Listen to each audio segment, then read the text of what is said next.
morning, and welcome to Flight 93 National Memorial. My name is Stephen Clark, Superintendent of this very special place. The National Park Service has the great privilege of being the caretaker of this 2,200-acre memorial dedicated to the memory of 40 remarkable people. As they boarded their aircraft in Newark 20 years ago today, these 40 individuals never imagined the challenge they were about to face. In a moment's time, their journey to San Francisco became a harrowing test of their strength and courage. The passengers and crew members of Flight 93 met this test as heroes and literally changed the course of history. This morning, I would like to respectfully extend a special welcome to the Vice President of the United States, Kamala Harris, and the Second Gentleman,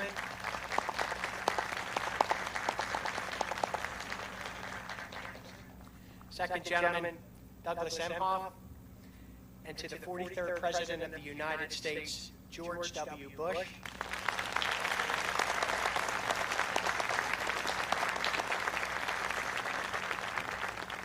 and First Lady Laura Bush.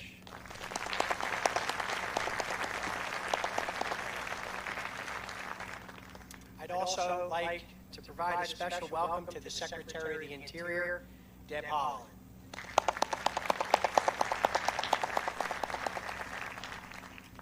The Commonwealth of Pennsylvania's Governor, Mr. Tom Wolf.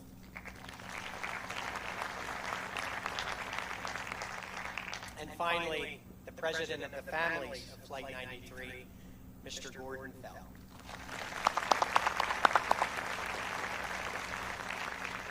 Thank you all. On this day of observance, I am happy to express our thanks for the devoted support to this memorial by communities like Shanksville, Stoystown, Friedens, Somerset, and countless others over the last 20 years. Their commitment and dedication will never be forgotten. We are greatly honored today by the presence of more than 500 family and friends of the passengers and crew members. In addition, literally, millions of people around the world are joining us as a virtual audience. I sincerely thank each of you for taking a part and being here in this special moment to honor the heroes of Flight 93.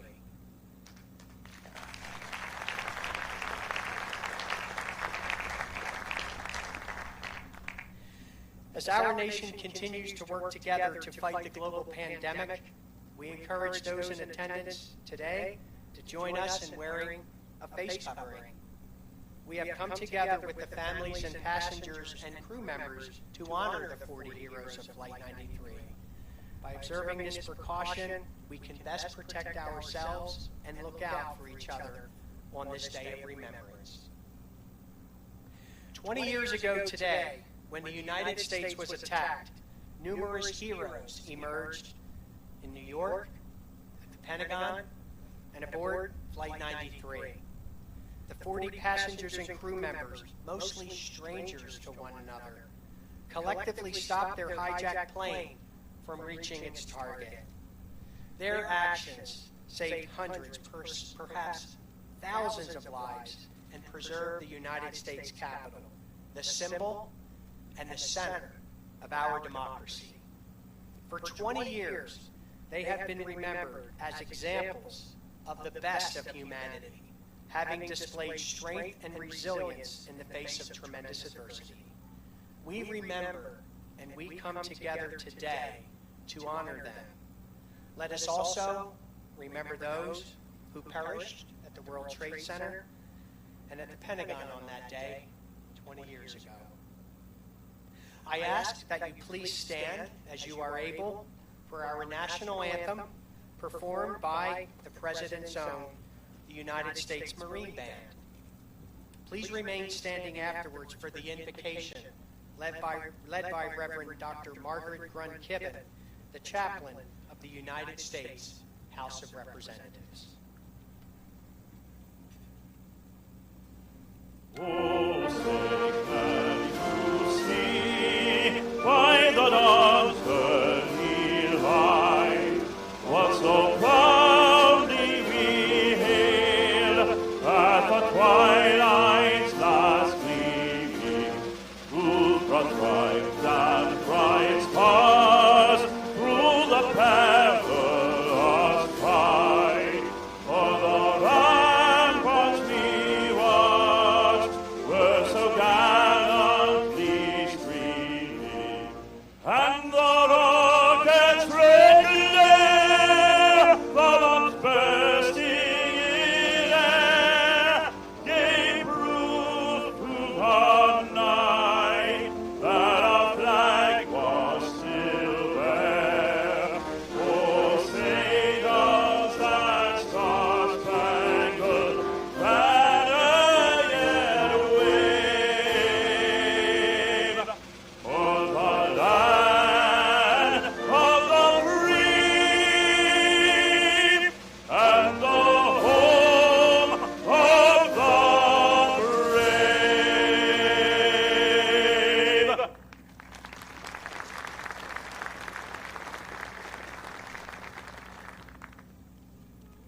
Would you pray with me?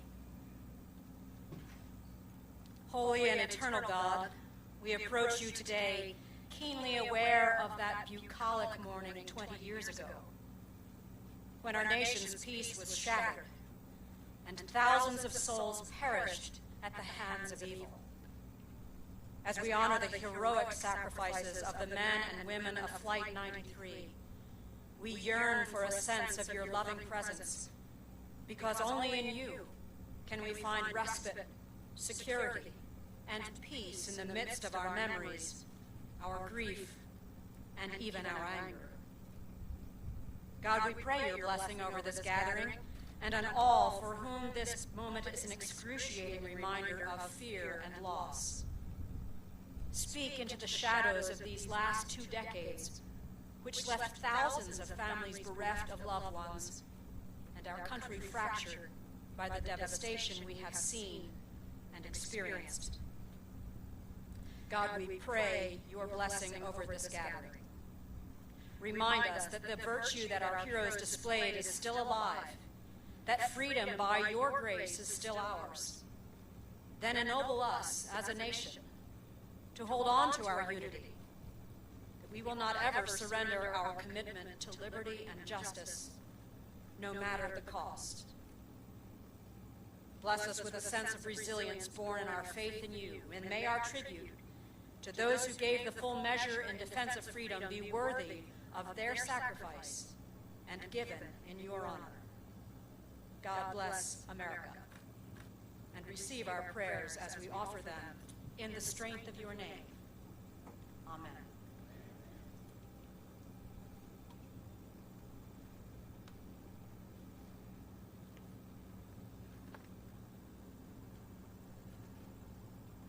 Thank you, Chaplain Kibben, for those beautiful, inspirational words. Ladies and gentlemen, please be seated.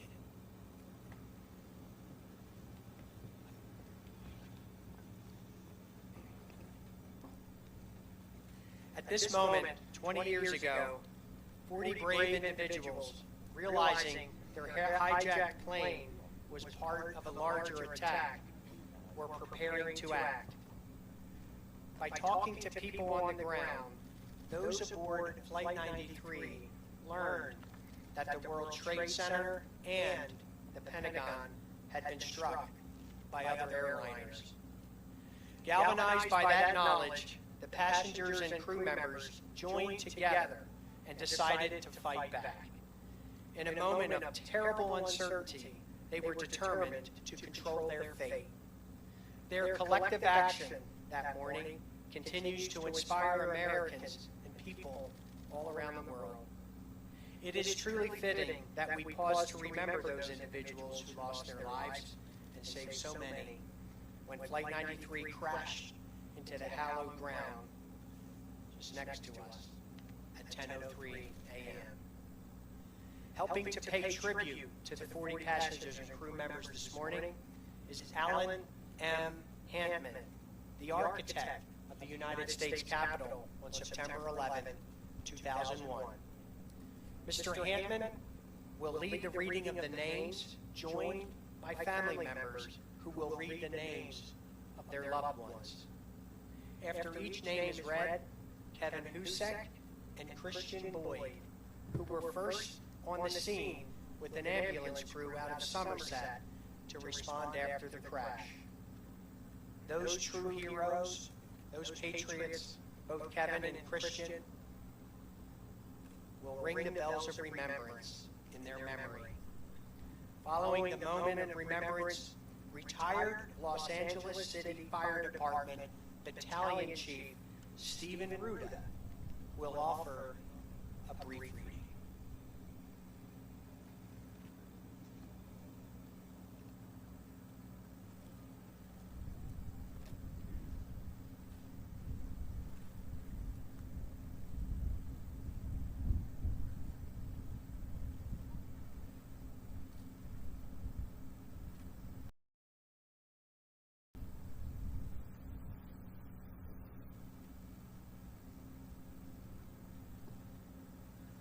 Christian Adams.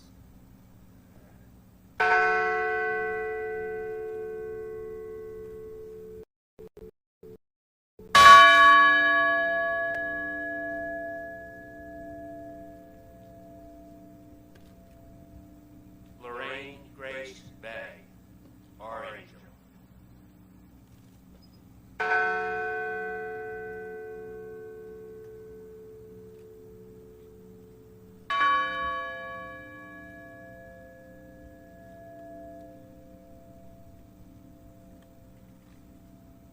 Todd M.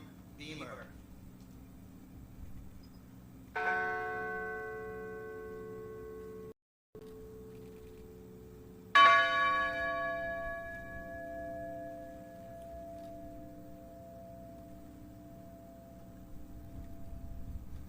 Alan Anthony Bevan.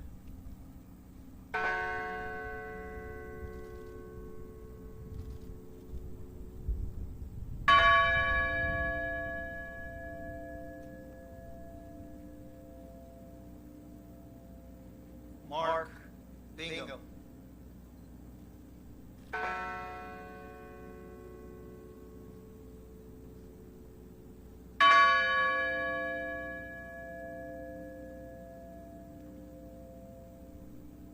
Diora Francis Bodley.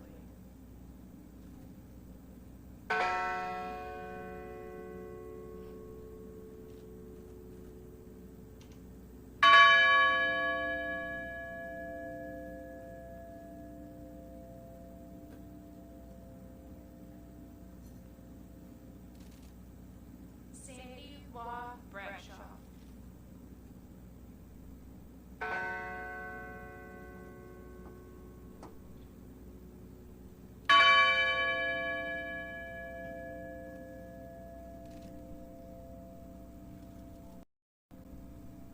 Marion R. Ritton.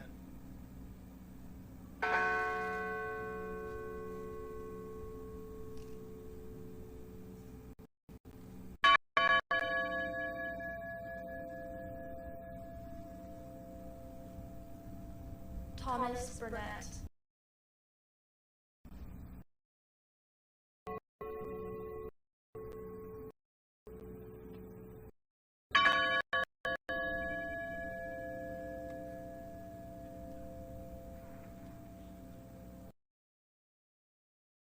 Joey.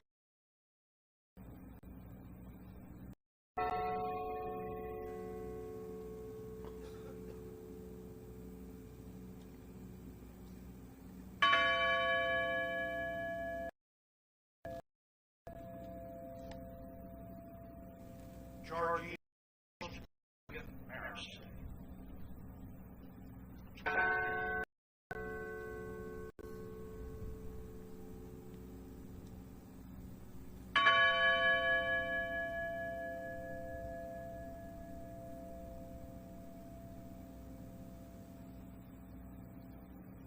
Patricia Cushing.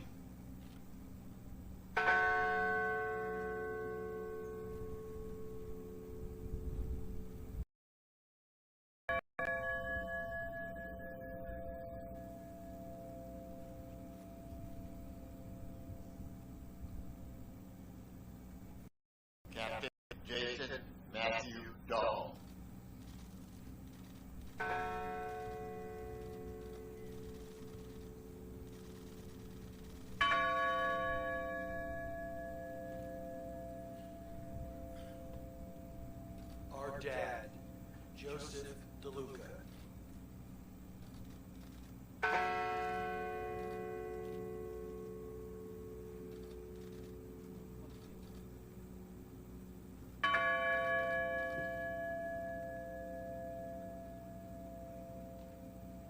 Patrick Joseph Driscoll.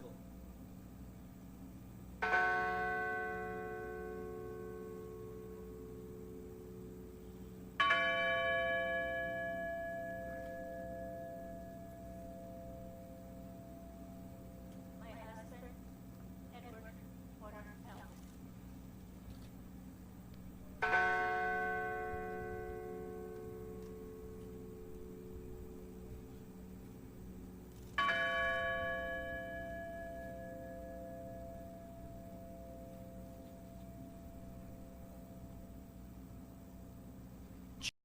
C. Folger.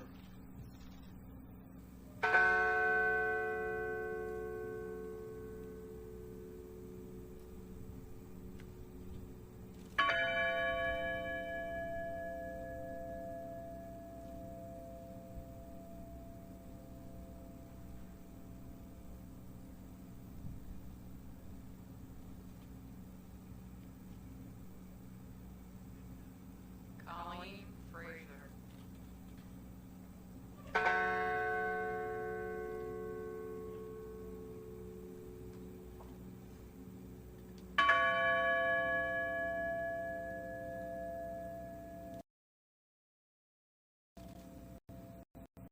Andrew Sonny Garcia.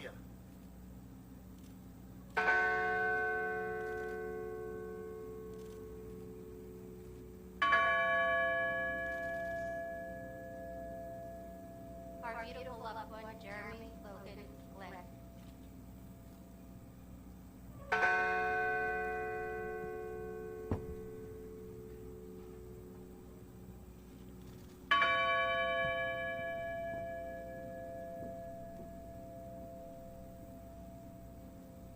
Kristen Osterholm Gould.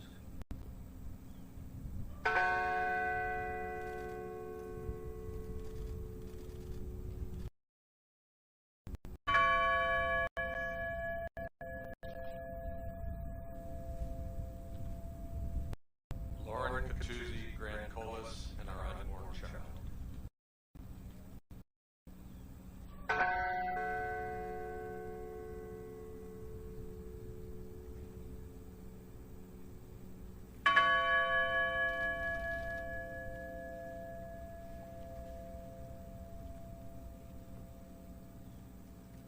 Wanda Anita.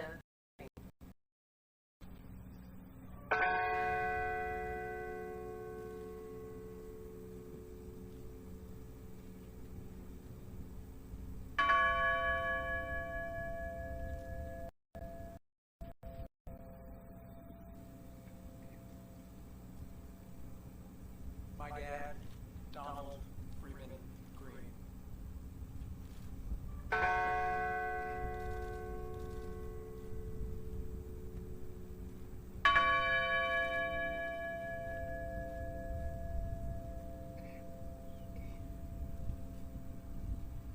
My sister, Linda Christine Grunland.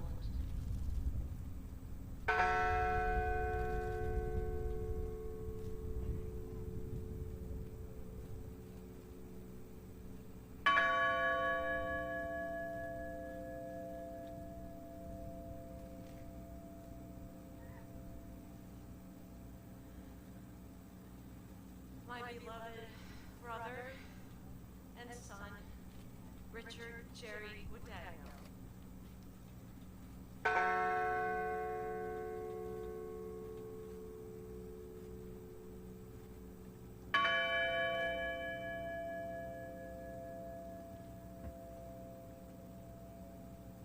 My brother-in-law, First Officer Leroy Homer, Jr.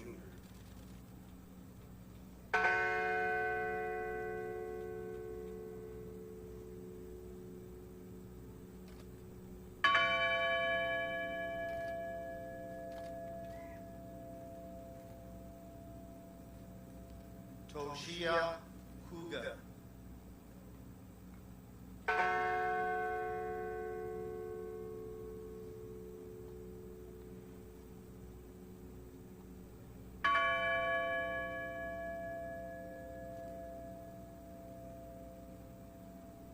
my mother and Flight Attendant C.C. Ross lives.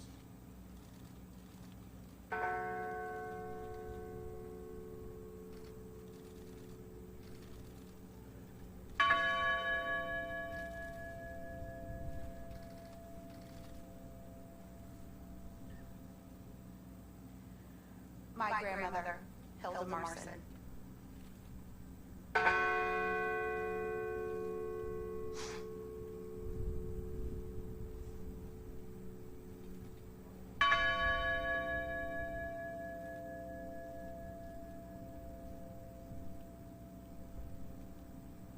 Waleska Martinez.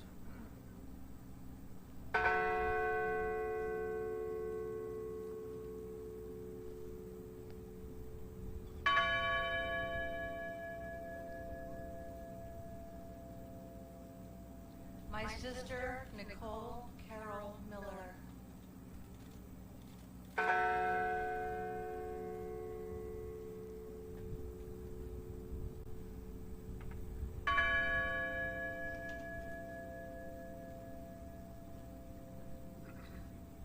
Louis Joseph Nackey II.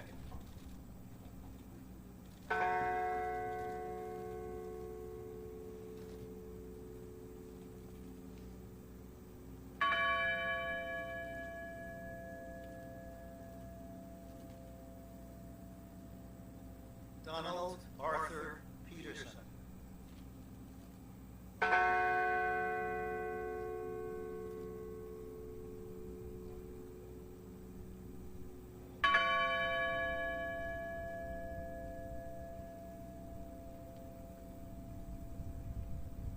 Jean Hoadley Peterson.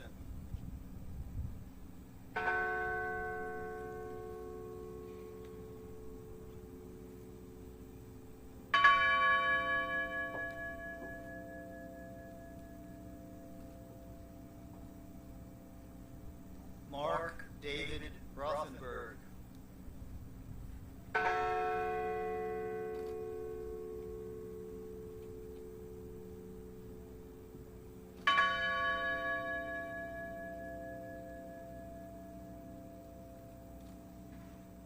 Christine Ann Snyder.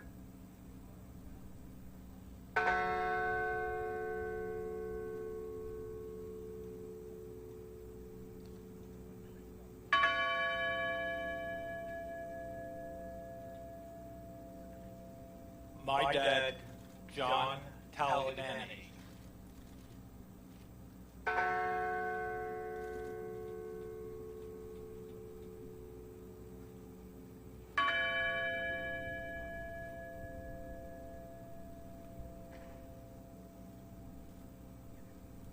Honor Elizabeth Wayneo.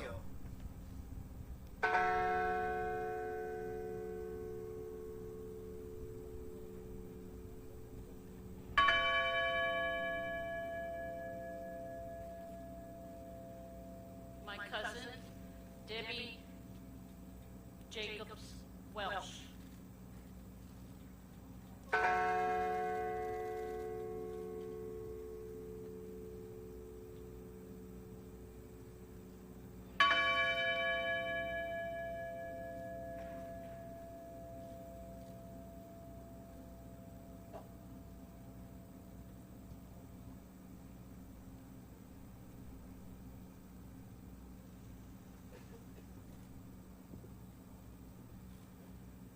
"20 years ago, the world watched in horror as the terrorist attacks unfolded at the World Trade Center, the Pentagon, and in this field near Shanksville. On that day, my vision here at this holy site was one of a lone fire engine with its crew at the ready for potential rescue and firefighting. Those first responders were shadowed by smoke rising from the impact zone into the nearby forest of the hemlock trees bordering this field. Now my thoughts at the moment was that this was no longer a common field. It was traveled by so many who lived in this area, but this field was now sacred ground and common no more. So how did this vision of tragedy turn into a memory of complete victory? A wife of a fellow Los Angeles firefighter, Susie Bird, made a quilt, and then she asked Minnie to place a written message on the patches of that quilt. When I was given the pen,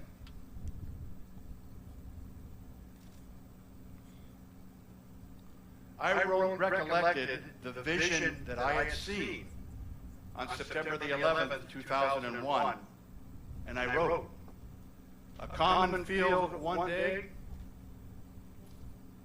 a field of honor forever." Now these simple words caught the attention of one of the archivists who collected many thoughts that were sent here to this beautiful memorial. These words became the preamble for the mission statement that has guided and processed for permanently memorializing the 40 passengers and crew of Flight 93 over the past 20 years. Now, please, hear these words once again.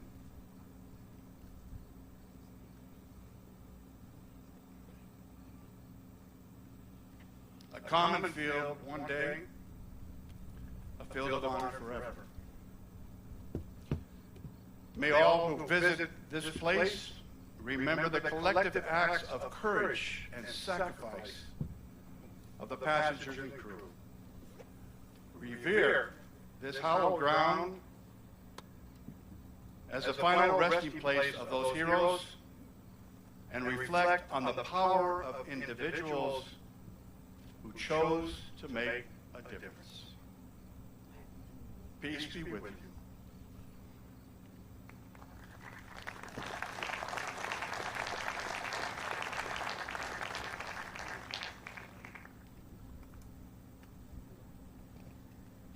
Thank you, Chief Ruda.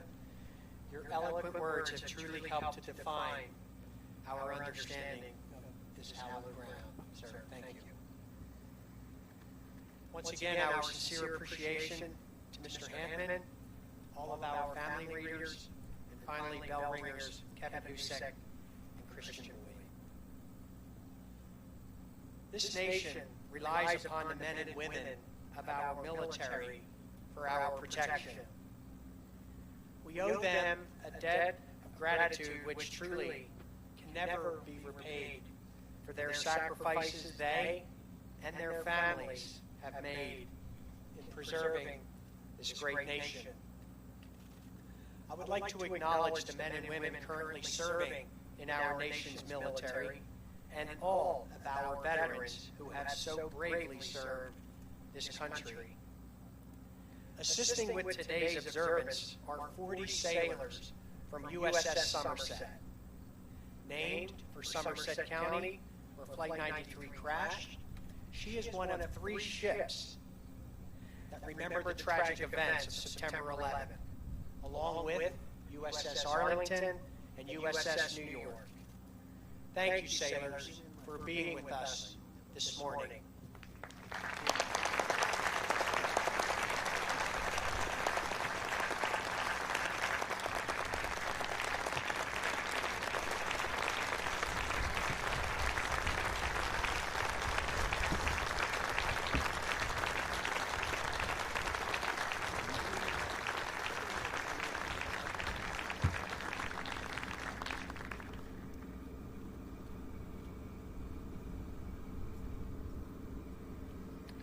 It is a great honor to introduce Captain John Kurtz, Commanding Officer, USS Somerset.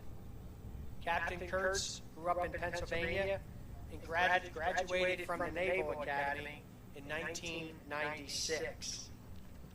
Before commanding the Somerset, he served as Naval Flight Officer and as the Executive Officer at USS Nimitz. please join me in welcoming Captain John Kurtz.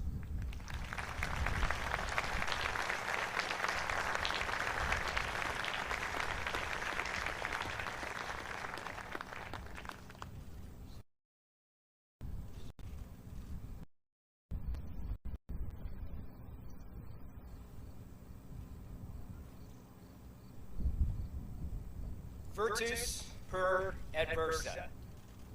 Courage through adversity. That is the motto of USS Somerset and the reason we gathered here today. To honor a remarkable act of courage by 40 strangers in the face of unimaginable adversity. Good morning, families and friends of the heroes of Flight 93. Vice President Harris, Mr. Emhoff, Governor Wolf, former President Bush, Mrs. Bush, Secretary Holland, Mr. Felt, Mr. Clark, and Chief Ruda.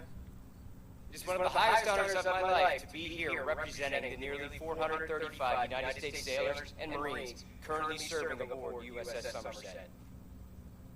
Courage through adversity, a motto rooted in heroic action 20 years ago in the skies above us, means a lot to our crew. The story of Flight 93 is one of 40 people brought together by circumstance, most of whom knew no one on board, banding together in a time of crisis. I could think of no greater act of service, no higher calling, than prioritizing the lives of others when one's very existence is at stake. Defying comprehension, these unsuspecting people, suddenly thrust into an extraordinary situation, acted with complete selflessness in defense of cherished national symbols, important beacons to the world, and countless nameless faces below. On September 10, 2001, it may have been impossible to imagine, and yet we find ourselves here today in a quiet Pennsylvania field, reverently remembering such a selfless act. The Department of Defense's theme for this anniversary is Educate and Remember. Aboard Somerset, we take this responsibility very seriously. Every month, we gather our newly arrived sailors to help them adjust to ship life. This is their introduction to the crew, and ours to them. In recent years, many sailors reporting aboard were not yet in kindergarten or even born on that day the world stood still in 2001. This fact alone drives us to educate and remember, as we must recount to a fresh group of faces the story of our ship's namesake. We begin by repeating the ship's motto, pointing out to these young men and women who have no memory of that day that they serve on a ship that still means so much to so many Americans. They are presented with their duty. Join Team Somerset in rising above adversity, and together, as a crew, carry on the legacy of those 40 heroes. It is our job to continue defending those ideals for which they sacrificed. For their path to heroism was uninvited and unrequested. When those passengers and crew members boarded Flight 93 20 years ago, they assumed it was just another flight, to or from vacation, or simply part of the day's work. Adversity took them by surprise, but in response they joined together and fought back.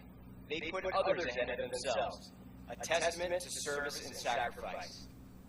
This is what we live for on board U.S. Somerset, strangers banding together in terms of service and sacrifice. We on U.S. Somerset have a distinct advantage against adversity compared to those 40. We know it's coming. We will find ourselves in the enemy's sights, in the line of fire, standing between our country and those who would do her harm. We owe it to those 40 heroes to be ready. They deserve nothing less than our utmost effort to build on their example. I am proud to report that the sailors and Marines of USS Somerset, some of whom are with us today, are ready to put others ahead of themselves. While Somerset's official motto honors the legacy of those individuals who mustered their courage in the face of adversity on that fateful morning, painted on the ship's hangar door, the phrase uttered in the moment of their heroic struggle reflects the inspirational actions of those heroes and serves as a stark reminder and masterful motivator for Team Somerset. Towering over the crew in times of peace and conflict alike, these words remind us all of sacrifice, service, and the call to rise above adversity. I am humbled to repeat those words today as USS Somerset honors the heroes of Flight 93 and the loved ones left behind by their sacrifice. So I will end as I end all of my addresses to the crew. Team Somerset, let's roll!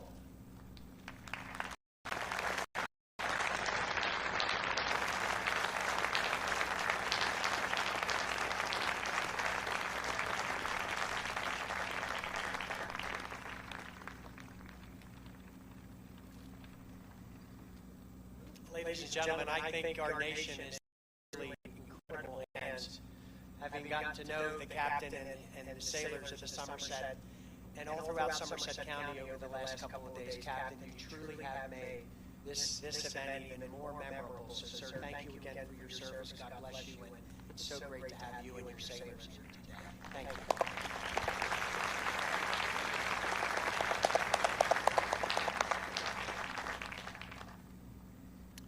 We are honored today also by the presence of many elected officials from all levels of government. Among them, U.S. Senators Bob Casey, Pat Toomey, Congressman John Joyce, State Senator Pat Stefano, and representing the beautiful people of Somerset County, a group I work with so often, Commissioners Gerald Walker, Tokar Higgins. For everyone, we truly appreciate you being with us here today. On September 11th, 2001, Governor Tom Ridge arrived here to survey the crash site. 1 week later, he met with family members when they first visited. In the following days, President Bush summoned him to Washington to lead this country's homeland security efforts. Governor Ridge wishes he could be with us this morning, as the families of Flight 93 mean so much to him. When I spoke to him just a few short days ago, he asked me to remind everyone that the kindness, generosity, and compassion displayed by all Americans after September 11th remain vital to our nation's resilience and security.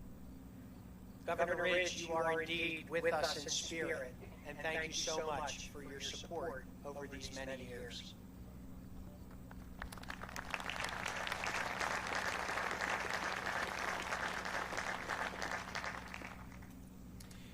For truly, in the past 20 years, there's no question that the Commonwealth of Pennsylvania has been deeply involved in honoring the heroes of Flight 93. That involvement has been vital, truly vital, to the creation of this memorial. Joining us now, a Pennsylvania native and the 47th governor of this great state of Pennsylvania. Everyone, please help me welcome Governor Tom Wolf.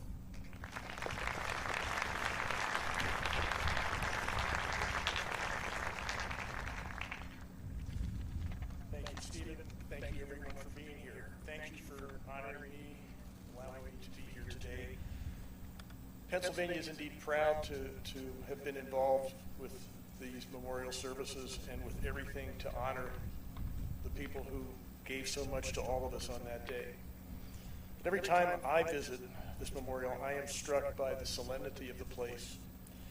Even more, I'm struck by the compassion and the heart of the people who built this place of remembrance. The people who visit to share stories of love and of grief, and the people who care for this space and the visitors who come here day in and day out. Every year, we remember the lives lost to violent terrorist attacks on September 11th, 2001. This year, we're commemorating the 20th anniversary of this tragedy. And just like we do every year, our nation will come together to mourn and to remember. We remember our first responders and all those who went into danger on September 11th and in the days that followed to protect others. We remember the extraordinary acts of bravery and compassion committed by ordinary people on that day. And here in Pennsylvania, we particularly remember the actions of the 40 passengers and the crew on Flight 93 who fought back and who sacrificed themselves to save the lives of strangers. This story and this place remind us each day of what it means to be an American. In times of strife, we Americans, we come together. We comfort each other. We protect each other. And we stand up for each other. This memorial is a powerful reminder of what we have lost, but it's also a powerful reminder of the strength of the American spirit and of what we can do when we come together for the greater good of each of us. September 11th, 2001 was one of our nation's darkest days. And now, 20 years later, we look back and remember the people who brought light to that darkness and who gave us hope when we were all sunk in despair, who reminded us how far we Americans can go to protect our fellow Americans. It's their example that each of us should strive to follow today and every day. Thank you very much.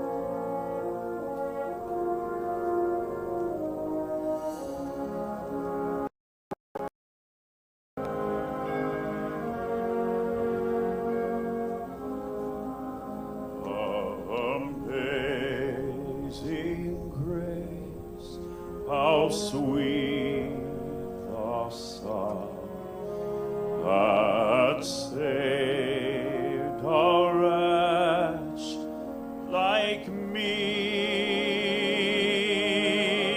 I once was lost, but now I'm found. Was blind, but now I see.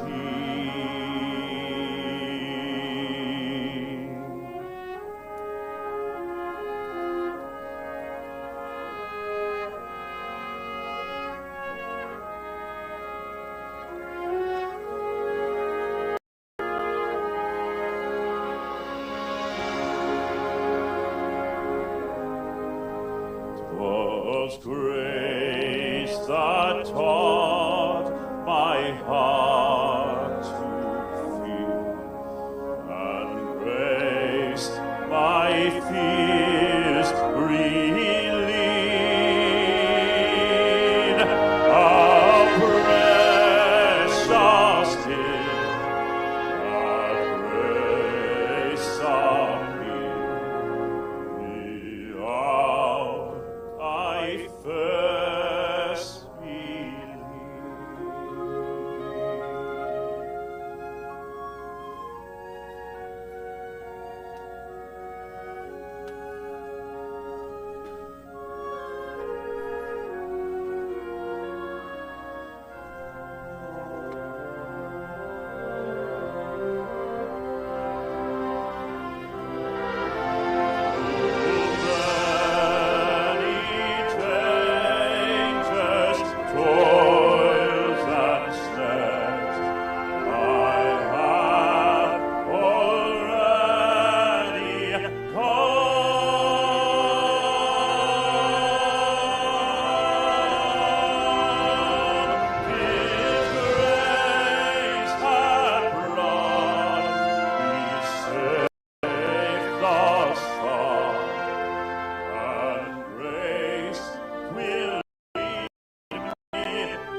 Park Service has enjoyed the support of several partners in establishing this amazing memorial. We are grateful, of course, to the families of Flight 93, the friends of Flight 93, the Park Foundation, and to all of those who have helped make the memorial what it is today, 20 years after September 11th. It is my distinct pleasure to introduce Mr. Gordon Fell, the President of the families of Flight 93. He is the passenger Edward Porter Fell and has long been a key spokesperson for the families. I've known his unwavering commitment to the Flight 93 National Memorial and to the 40 heroes. He has been an inspiration as well as a good friend to me and to so many of us here gathered today. Ladies and gentlemen, please help me welcome Mr. Gordon Fell.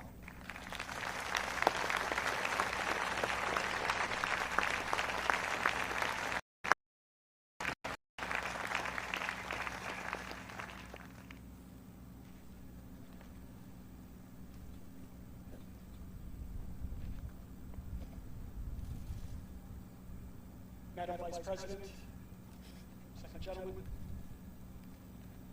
President and Mrs. Bush, Secretary Holland, Governor Wolf, Captain Kurtz, Ambassador Kibben, Steve, Superintendent Clark, distinguished guests, families, friends, ambassadors, and all today, near or far, I welcome you to the 20th Remembrance Ceremony of September 11, 2001, here at the Flight 93 National Memorial. To the men and women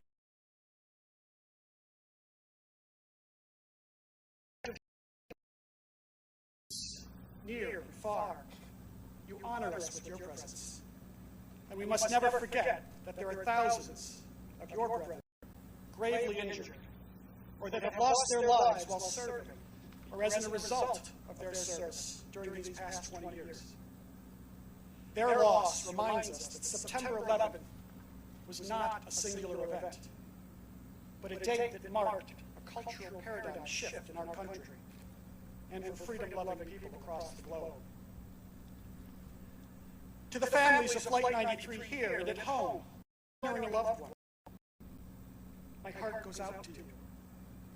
Having lost a brother on September 11th, I too live with the grief that is deep, consuming, and always present. For those that lost loved ones in the terrorist attacks in our country 20 years ago today, you know that we can never move on, but that we must continue to move forward. On September 11th, 2001, we lost a total of 2,977 innocent souls. And that morning, more than 6,000 people were injured in the attack on our country.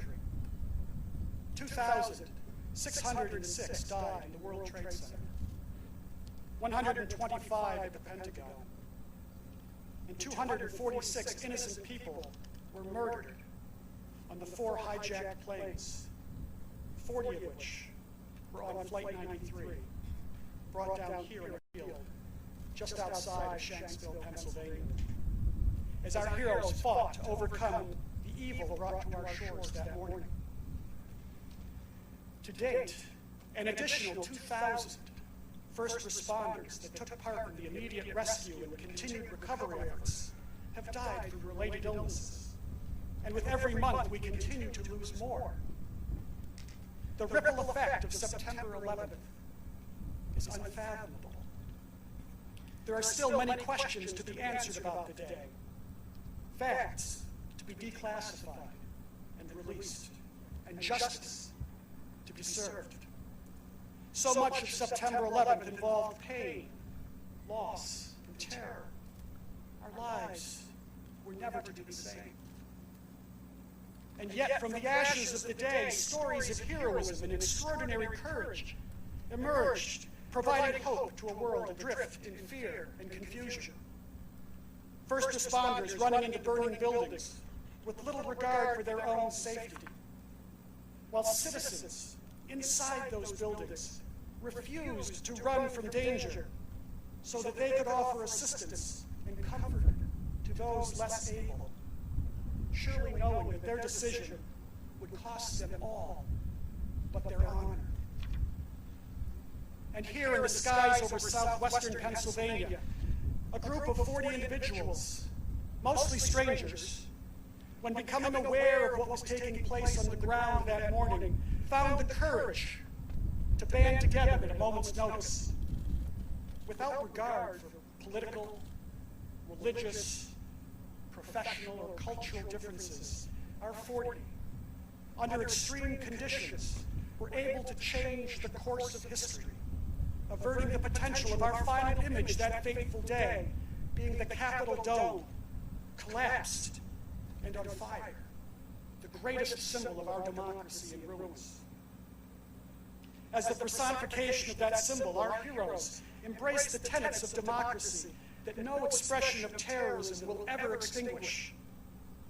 E pluribus unum. Out of many, one. Our heroes united. They formulated a plan when confronted by a great evil. They prayed. They voted on a course of action, and then they struck. Though in the process, they lost their lives, there is no question that they won the first battle in this current war on terrorism. 35 minutes, 9:28 to 10:03 a.m. From the initial terrorist attack on Flight 93 until the moment the plane came down on our sacred ground. A lifetime. A moment. Forever. Yesterday. Here on the ground, first responders, aware of what was taking place in New York, at the Pentagon, and in the midst of fear and uncertainty, instinctively reacted to the horror that was brought to their rural community in a way that has forever altered their lives. These proud men and women of Somerset County and the surrounding region demonstrated everything that is awesome about the United States of America. Terrorism met rural America, proud, strong, determined. The relationship our families and our nation has forged with this local community is extraordinary. To our extended family here in the Somerset County region, you will forever have our complete gratitude. You have embraced us and the story of our loved ones in a selfless, fiercely protective fashion, even as you continue to move forward, carrying the pain and anguish thrust upon your community 20 years ago. Recently, I was listening to former Congressman Trey Gowdy discussing the ultimate sacrifices made by our men and women in uniform. During his remarks, I was struck by a common theme that I do not recall highlighted in prior years. It was a theme that I felt strongly was consistent with the story of the heroes of Flight 93 and all those we lost on September 11th. I experienced a moment of clarity that brought my understanding of heroism and of sacrifice to an uncomfortable reality, moving me to question who we are as a society. What struck such a nerve was not the annual reminder to honor and remember the thousands of lives ripped from the embrace of their families the morning of September 11th, 2001, including the 40 heroes of Flight 93. But rather the question to be considered is, are we worthy of their sacrifice? Are we worthy? Do we as individuals, communities, and as a country conduct ourselves in a manner that would make those that sacrificed so much and fought so hard on September 11th proud of who we have become? Do we share the same willingness to sacrifice for others in little ways as well as large? To act when necessary for no other reason than to accomplish a noble goal, egoless, and with no other motivation than to do what is right? Do we cherish the hard-earned freedoms that we enjoy, secured every generation by those willing to stand toe-to-toe with anyone or any country willing to steal them away? The real question that we must all ask ourselves is, have we as a society moved on and left the hard-earned lessons of September 11th behind? Have we become desensitized to what really happened that fateful morning? Have we diminished the courageous actions of these brave men and women, these heroes we honor today at the Flight 93 National Memorial, as well as those in New York City and at the Pentagon, by relegating their stories to the history books? As a country, we shouldn't seek to move on, but rather let us dedicate ourselves to moving forward, honoring and remembering the sacrifices made on September 11th, the lessons we learned, remembering the names, the individuals, and the collective actions of so many that day. Let us be worthy of the selfless sacrifices that were made. Let us remember who we became on September 12th. In the aftermath of September 11th, we saw beyond our differences so that in unity we could survive the devastation of the day. E pluribus unum. Out of many, we became one. That is the inspiration of September 11th. Whether it was in the air or on the ground that morning, heroism was revealed. History was made, and the course of our lives were changed forever. The path we follow is up to us. Let us strive to be worthy of those we lost that morning, our 40 heroes, our loved ones, and the thousands of other innocent lives extinguished that day and in the aftermath of September 11th. E pluribus unum. Thank you.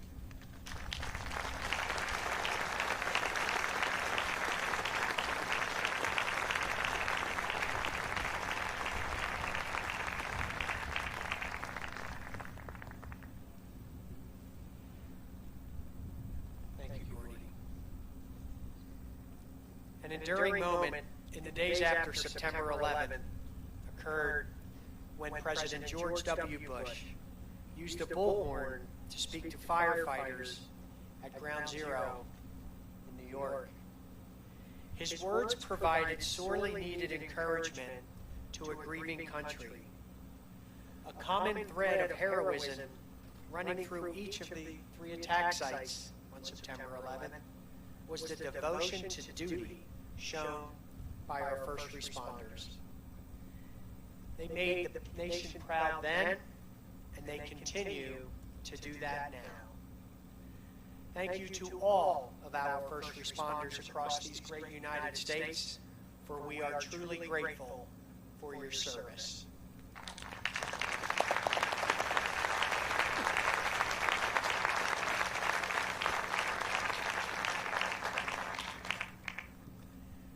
I'm greatly honored now to present our next speaker, the 43rd President of the United States of America, George W. Bush.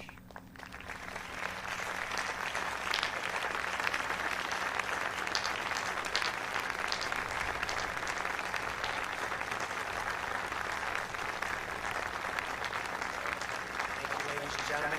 Accompanying him today is First Lady Laura Bush, who occupies a special place in the hearts and families of Flight 93, for on September 17th, Mrs. Bush traveled here to offer her condolences and to those of America to the families and passengers of Flight 93. President Bush is fondly remembered by everyone involved in the effort to commemorate the heroes of Flight 93 for signing the act that created this national memorial on September 24th, 2002. Ladies and gentlemen, please welcome the 43rd President of the United States.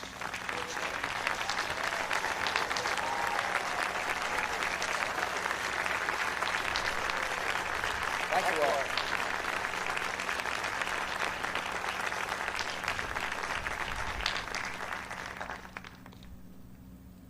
Thank you very much. Laura and I are honored to be with you.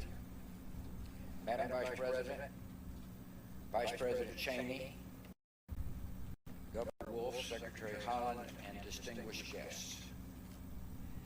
20 years ago, we all found in different ways, in different places, but all at the same moment, that our lives would be changed forever. The world was loud with carnage and sirens, quiet with missing voices that would never be heard again. These lives remain precious to our country and infinitely precious to many of you. Today we remember your loss, we share your sorrow, and we honor the men and women you have loved so long and so well. For those too young to recall that clear September day, it is hard to describe the mix of feelings we experienced. There was horror at the scale of destruction, and awe at the bravery and kindness that rose to meet it. There was shock at the audacity of evil, and gratitude for the heroism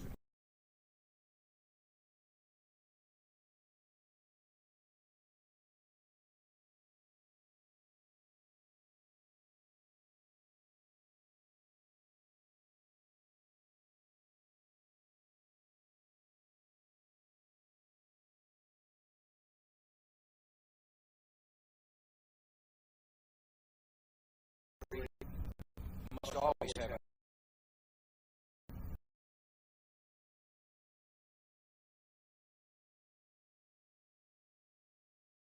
alive owe an unconscious debt to the defiance in the skies above this field.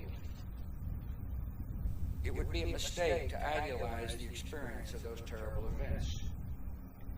All that many people could initially see was the brute randomness of death. All that many could feel was unearned suffering. All that many could hear was God's terrible silence. There are many who still struggle with a lonely pain that cuts deep within. In those fateful hours, we learned other lessons as well. We saw that Americans were vulnerable, but not fragile. That they possess a core of strength that survives the worst that life can bring. We learned that bravery is more common than we imagined, emerging with sudden splendor in the face of death. We vividly felt how every hour with our loved ones was a temporary and holy gift. And we found that even the longest days end. Many of us have tried to make spiritual sense of these events. There is no simple explanation for the mix of providence and human will that sets the direction of our lives. But comfort can come from a different sort of knowledge. After a wandering long and lost in the dark, many have found they were actually walking step by step toward grace. As a nation, our adjustments have been profound. Many Americans struggle to understand why an enemy would hate us with such zeal. The security measures incorporated into our lives are both sources of comfort and reminders of our vulnerability. And we have seen growing evidence that the dangers to our country can come not only across borders, but from violence that gathers within. There is little cultural overlap between violent extremists abroad and violent extremists at home. But in their disdain for pluralism, in their disregard for human life, in their determination to defile national symbols, they are children of the same foul spirit, and it is our continuing duty to confront them. After 9/11, millions of brave Americans stepped forward and volunteered to serve in the armed forces. The military measures taken over the last 20 years to pursue dangers at their source have led to debate. But one thing is certain. We owe an assurance to all who have fought our nation's most recent battles. Let me speak directly to veterans and people in uniform. The cause you pursued at the call of duty is the noblest America has to offer. You have shielded your fellow citizens from danger. You have defended the beliefs of your country and advanced the rights of the downtrodden. You have been the face of hope and mercy in dark places. You have been a force for good in the world. Nothing that has followed, nothing, can tarnish your honor or diminish your accomplishments. To you and to the honored dead, our country is forever grateful.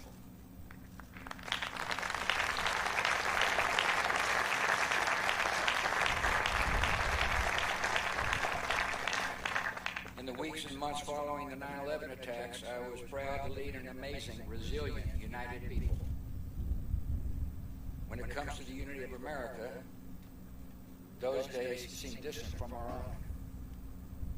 Malign force seems at work in our common life that turns every disagreement into an argument, and every argument into a clash of cultures. So much of our politics has become a naked appeal to anger, fear, and resentment. That leaves us worried about our future together. I come without explanations or solutions. I can only tell you what I've seen. On America's day of trial and grief, I saw millions of people instinctively grab for a neighbor's hand and rally to the cause of one another. That is the America I know.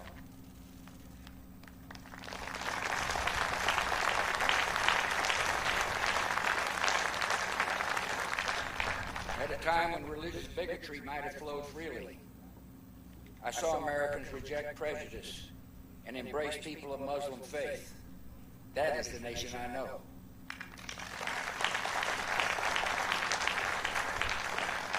At a time when nativism could have stirred hatred and violence against people perceived as outsiders, I saw Americans reaffirm their welcome to immigrants and refugees. That is the nation I know.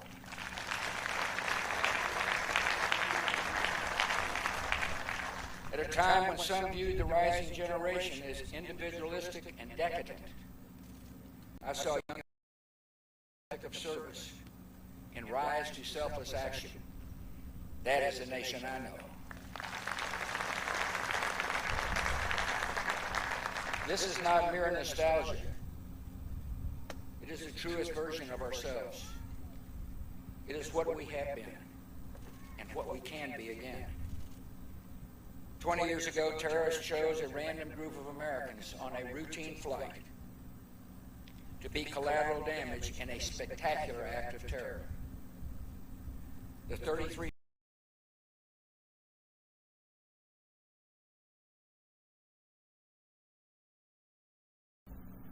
In a sense, they stood in for us all.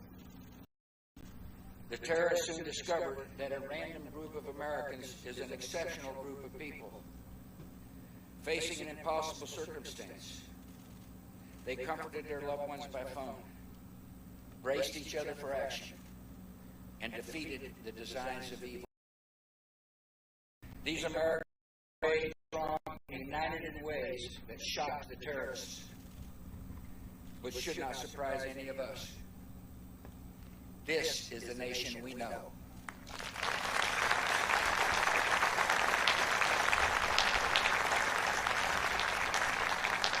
And whenever we need hope and inspiration, we can look to the skies and remember. God bless.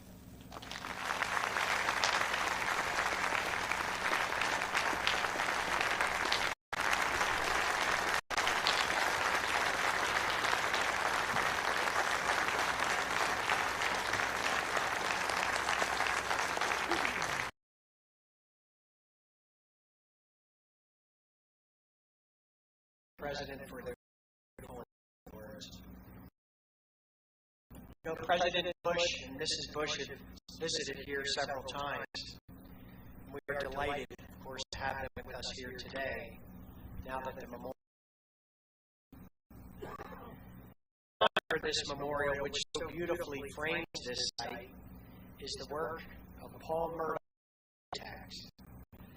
A deeply felt thank you to Paul and Melina Murdoch, who are with us here today, their entire team, for envisioning the memorial that has literally sculpted the landscape in an unforgettable manner, and which will be visited by millions of people for generations to come.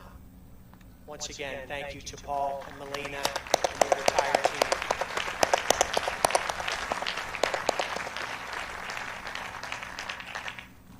Sir. How could we not embrace, to my left, the incredible men and women of the President's own United States Marine Band?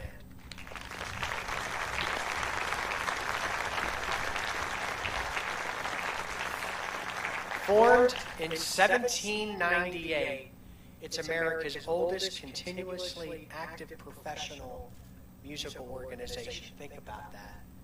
Its mission is to perform for the United States President and the Commandant of the Marine Corps.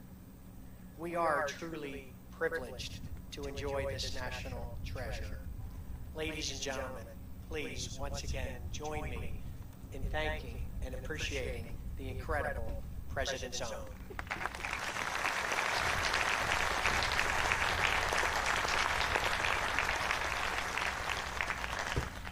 Thank you, Colonel. At this time, I am proud to welcome the Secretary of the United States Department of the Interior, Deb Haaland, the 54th person entrusted with that responsibility. She leads a department which employs more than 70,000 people, whose mission it is to protect and manage this country, as well as our beautiful and absolutely powerful cultural heritage. Would you all please join me in welcoming Secretary Deb Haaland.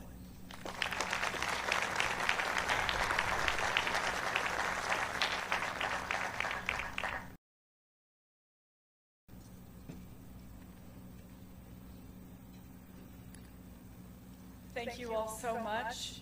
President Bush, thank you for your inspiring words. Madam Vice President, very honored to be here with you. Families, friends, active duty service personnel, thank you so much for the opportunity to join you all on this somber. 20 years ago, I was waking up to get my first grader ready. I was stunned by the news on the radio. I rushed to turn on the TV and watch the imagery in disbelief. Like many parents, I nervously took my child to school.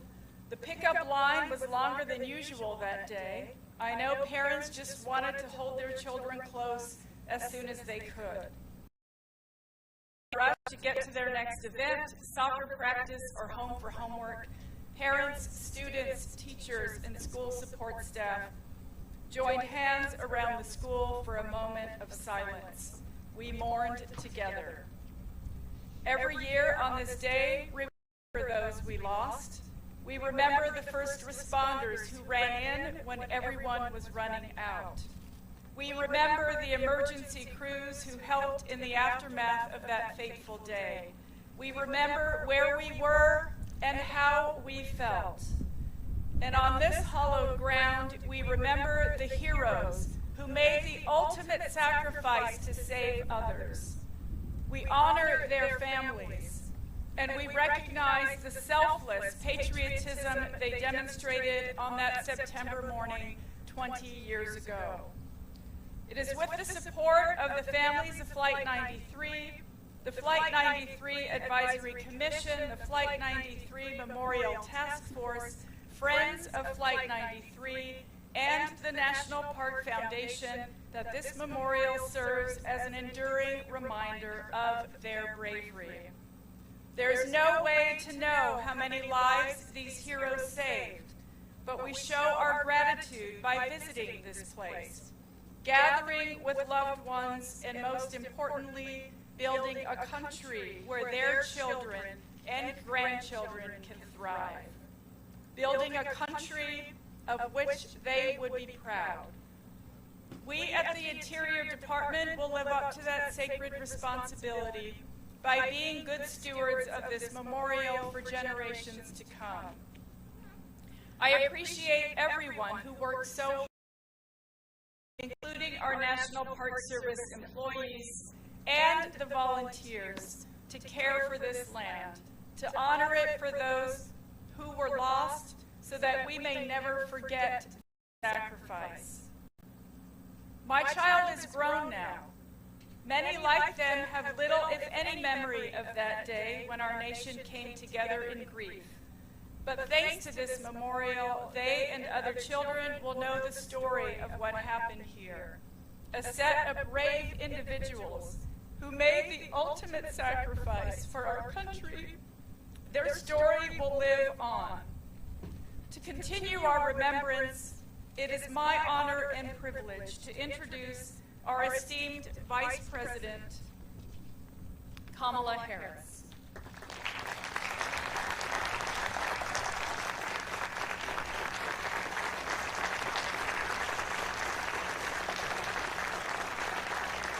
Thank you. Good morning. Good morning. President Bush, it is my honor to be on the stage with you and Mrs. Laura Bush, and thank you, President Bush, for your words. They are as resonant today as the words you spoke 20 years ago. Governor Tom Wolf, Superintendent Stephen Clark, Madam Secretary, and the President of the families of Flight 93, Gordon Felt. It is truly an honor to be with all of you at this field of honor. We are joined today, of course, by the family and friends of the 40 passengers and crew members of Flight 93. And we stand today with all those who lost someone on September 11, 2001, and in the aftermath of the attacks. So many in our nation, too many in our nation, have deeply felt the passage of time these last 20 years. Every birthday, your loved one missed. Every holiday. Every time her favorite team won, or his favorite song came on the radio. Every time you've tucked in your children, or dropped them off at college. You have felt every day, every week, and every year that has passed these 20 years. So please know your nation sees you, and we stand with you, and we support you. We are gathered today on hallowed ground, at this place that has been sanctified by sacrifice, to honor the heroism that the 40 passengers and crew members showed in the face of grave terrorism. I remember when I first learned about what happened on that fateful flight. What happened on Flight 93 told us then, and it still tells us so much about the courage of those on board who gave everything they possibly could, about the resolve of the first responders who risked everything, and about the resilience of the American people. On this 20th anniversary, on this solemn day of remembrance, we must challenge ourselves, yes, to look back, to remember, for the sake of our children, for the sake of their children. And for that reason, we must also look forward. We must also look toward the future. Because in the end, I do believe that is what the 40 were fighting for. Their future and ours. On the days that followed, September 11th, 2001, we were all reminded that unity is possible in America. We were reminded also that unity is imperative in America. It is essential to our shared prosperity, to our national security, and to our standing in the world. And by unity, I don't mean uniformity. We had differences of opinion in 2001 to 2021. And I believe that in America, our diversity is our strength. At the same time, we saw after 9/11 how fear can be used to sow division in our nation. As Sikh and Muslim Americans were targeted because of how they looked or how they worshipped. But we also saw what happens when so many Americans, in the spirit of our nation, stand in solidarity with all people and their fellow American, with those who experience violence and discrimination, when we stand together. And looking back, we remember the vast majority of Americans were unified in purpose to help families heal, to help communities recover, to defend our nation, and to keep us safe. In a time of outright terror, we turned toward each other. In the face of a stranger, we saw a neighbor and a friend. That time reminded us the significance and the strength of our unity as Americans, and that it is possible in America. So, moments from now, we will leave our place, still carrying with us the pain of this loss, this tremendous loss. And still, the future will continue to unfold. We will face new challenges, challenges that we could not have seen 20 years ago. We will seize opportunities that were at one time unimaginable. And we know that what lies ahead is not certain. It has never been. But I know this. If we do the hard work of working together as Americans, if we remain united in purpose, we will be prepared for whatever comes next. The 40 passengers and crew members of Flight 93, as we all know, they didn't know each other. Most of them didn't know each other. They were different people from different places. They were on that particular flight for different reasons. But they did not focus on what may separate us. No, they focused on what we all share. Humanity, we all share. In a matter of minutes, in the most dire of circumstances, the 40 responded as one. They fought for their own lives and to save the lives of countless others at our nation's capital.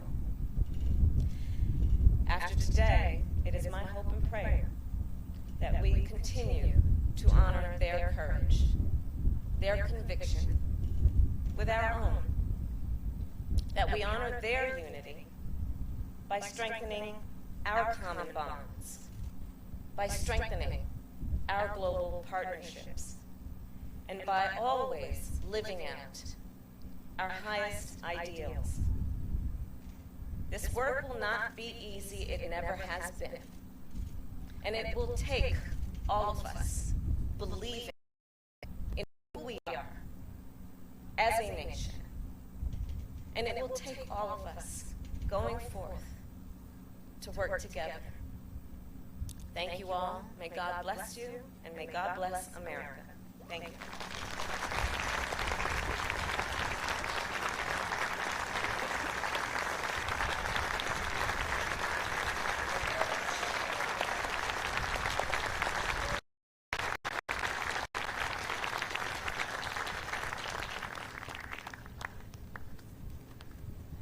Thank you again, Madam Vice President. Beautiful words. Before this national memorial was created, local residents, calling themselves ambassadors, took responsibility to watch over this town and welcome visitors from near and far. Next year in January, we will mark the 20th anniversary, of that group. I would like to thank everyone who has given their time as a Flight 93 ambassador over the years, as you are, in many ways, the heart and soul of this very special place. Thank you all.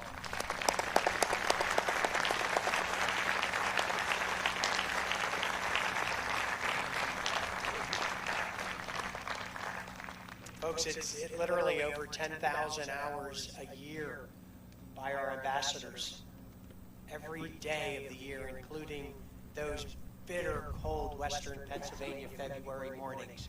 You will see, yes ma'am, our ambassadors. They're truly incredible people, and again, they were here since day one. As we close, if I may, today I am wearing a watch worn by my great-uncle William Joseph Clark, who was killed in the First World War. I wear it just 3 times a year. Memorial Day, Veterans Day, and September 11th. It is a cherished heirloom and an instrument which marks the passage of time. 20 years, the amount of time since September 11, 2001, is but a brief span in the history of this great nation. Time. We will always remember what happened more than 200 years ago at Independence Hall, where our country was born and our Constitution was signed. Time. We will always remember what happened more than 150 years ago at countless fields when our country fought an internal conflict from which it emerged even stronger and even more than united than ever. Time. We will always remember what happened more than 100 years ago when our nation joined the struggle to make the world safe for democracy and secured voting rights for women here at home. Time. We will always remember what happened more than 50 years ago across this country when brave citizens risked their lives to make our nation live up to its founding principles. Time. And undoubtedly, we shall always remember what happened 20 years ago today, when an attack on our nation brought forth an inspiring display of courage from 40 passengers and crew members aboard Flight 93. Again, confronted by an unprecedented situation, they drew upon reserves of inner strength acted, and saved many lives. Time. As the years go by, the passage of time will only strengthen the importance of their story and this place in the history of our nation. Let us never forget what they did here. Let us always remember the lives lost that day in New York, at the Pentagon, and here in this field of honor. Among the more than 400 sites cared for by the National Park Service are many of our sacred historic places. This hallowed ground next to us, the resting place of the 40 heroes of Flight 93. Ladies and gentlemen, your loved ones is such a place. It too is one of the most important sites in our country, a place where brave men and women made history and shaped the future. When the events of September 11th have passed from living memory, this memorial, created through the tireless efforts of so many, will allow future generations to remember the inspiring story of Flight 93.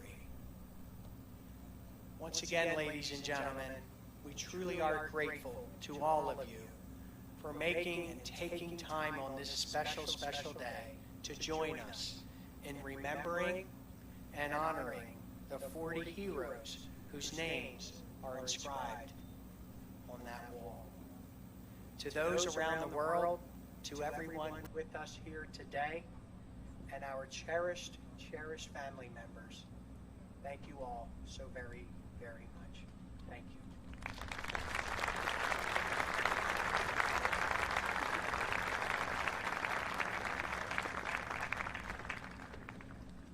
Ladies and gentlemen, please remain seated until the ceremonial gate has been opened.